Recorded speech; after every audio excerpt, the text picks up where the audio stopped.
Good morning, everyone.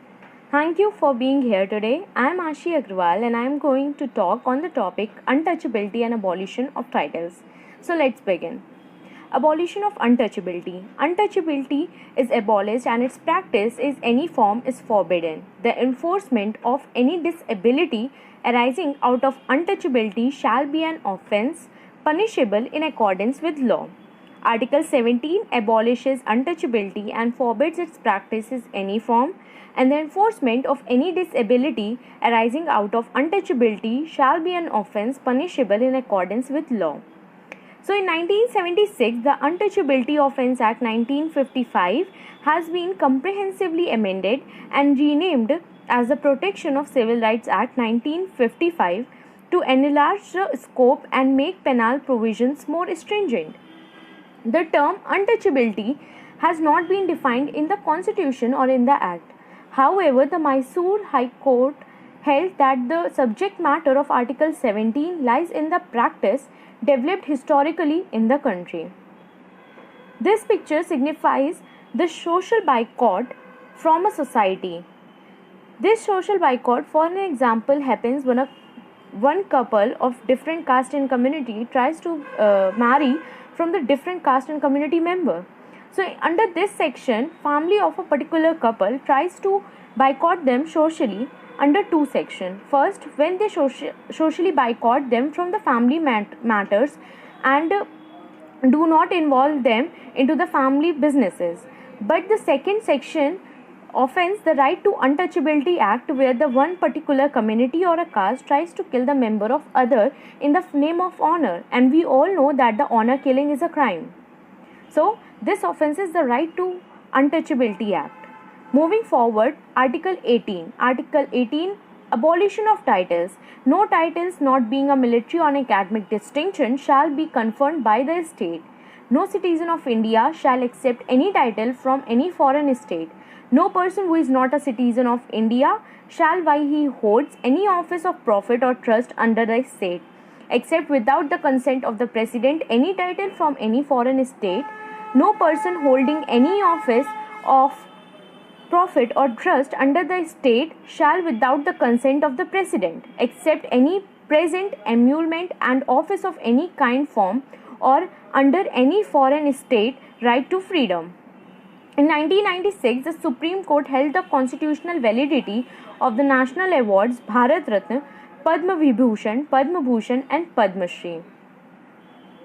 And also, under the landmark case in Balaji Raghavan versus Union of India, the Supreme Court held the validity of a civilian honors but criticized the government for not exercising restraints in awarding these awards.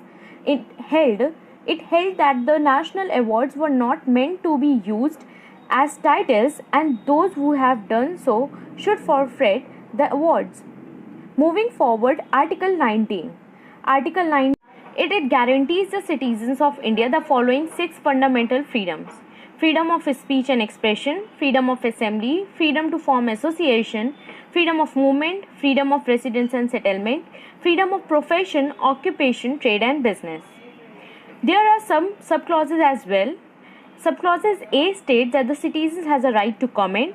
B, without weapon people can gather anywhere.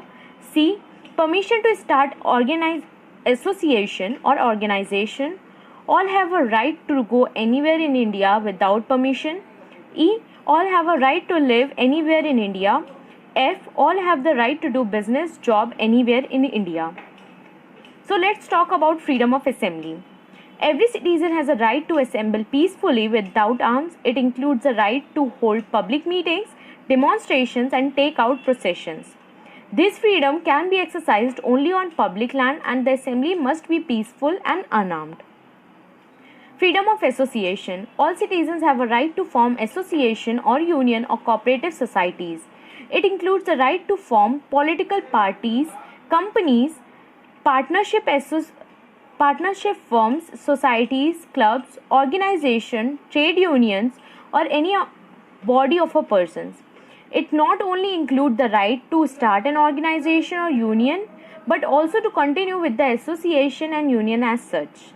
Further, it covers the negative right of not to form or to join any association or union. Freedom of movement.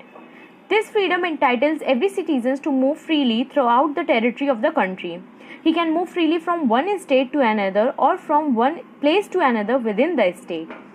This right underlines the idea that India is one unit and as far as the citizens are concerned, thus the purpose is to promote national feeling and not parochialism.